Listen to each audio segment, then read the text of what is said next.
নতুন আরেকটি ব্লগ দেখার জন্য আপনাদের সবাইকে আমার ইউটিউব চ্যানেল মুনিয়া মাহমুদের স্বাগত। এখন বিকাল 6টা বাজে, একটু পরেই সন্ধ্যা হয়ে যাবে। আমরা বের হয়েছি, ফুচকা খেতে যাচ্ছি। চলেন আপনাদেরকেও সাথে নিয়ে যাই কোথায় আমরা ফুচকা খেতে যাচ্ছি আজকে। ওদিন যে ফুচকা খেতে গিয়েছিলাম ওই জায়গাটাই যাব, কারণ ওখানকার ভেলপুরি ফুচকাটা খুব ভালো লেগেছিল ওদিন। তো ভাবলাম আজকেও যাই, বাচ্চাদেরকে নিয়ে ফুচকা খেয়ে আসি। তো আজকে আমরা হেঁটেই যাচ্ছি, খুব বেশি দূরে না, বাসা থেকে একদমই কাছে, হেঁটেই যাওয়া যায়।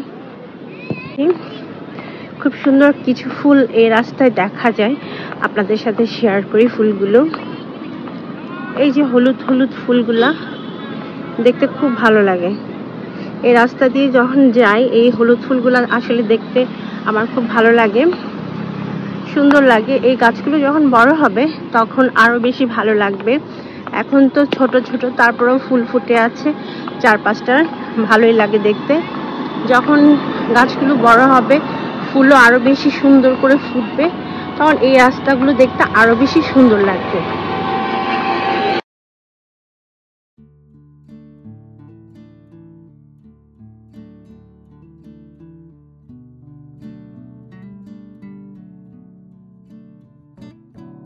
ঈদের ছুটি শেষ, লোকজন সব বাড়িতে চলে এসছে, মানে ঢাকা শহরে প্রবেশ করেছে। আর এর জন্য রাস্তায় অনেক বেশি আজকে জ্যাম, লোকজনে ভরা, গাড়িগুলোর আওয়াজ কিন্তু অনেক বেশি শোনা যাচ্ছে।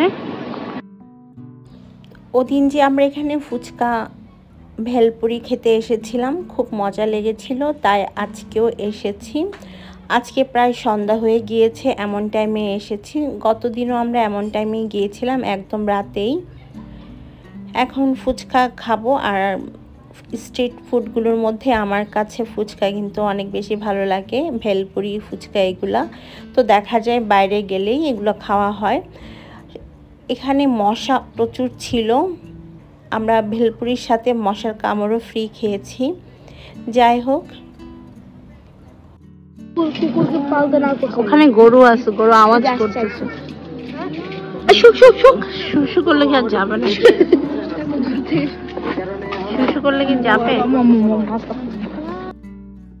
আপনাদের সাথে একটা জিনিস শেয়ার করি। এই যে লাল বিল্ডিং এর দোতলা বারান্দা দেখতে পাচ্ছেন, এখানে আমার বিয়ের পর আমি প্রথম উঠেছিলাম এই বাসাতেই। সেই বারান্দাগুলো তো আপনারা দেখেছেন। 6 বছরের মতো আমরা এখানে ছিলাম, মানে আমি, আমার শাশুড়ির বাসা ছিল ওটা, ওখানে আমরা ভাড়া থাকতাম আর কি। তো ওই রাস্তা দিয়ে যখন যাচ্ছিলাম 12 নম্বর সেক্টরের ওদিকে আর কি ওটা, তো স্মৃতিগুলো খুব মনে পড়ছিল, ভাবলাম একটু ভিডিও করে রাখি, আপনাদের সাথে শেয়ার করব। মানে এখানে আমার প্রথম বিবাহিত জীবন শুরু হয়েছিল এই বিল্ডিং থেকেই। বিয়ের পর আমাকে এখানেও আনা হয়েছিল প্রথম, এই আর কি আমার প্রথম শ্বশুর বাড়ির বাসা ছিল এটা। যাই হোক, হঠাৎ করে এই রাস্তা দিয়ে যাওয়ার সময় বিল্ডিংটা দেখলাম, আর সেই স্মৃতিগুলো মনে পড়লো দেখে আপনাদের সাথে শেয়ার করলাম।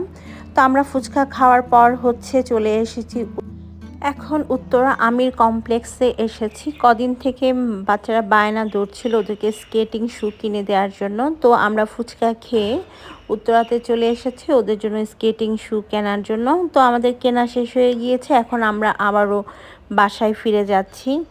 ঘুরে টুরে আসলে বাসায় ফিরে যাচ্ছি এখন। তো আজকের দিনটা আমাদের এভাবে ঘোরাঘুরিতে কেটেছে, বেশ ভালোই কেটেছে আলহামদুলিল্লাহ। তো পরবর্তী ব্লগ দেখার আমন্ত্রণ জানিয়ে আমি আমার আজকের ব্লগটি এখানে শেষ করছি।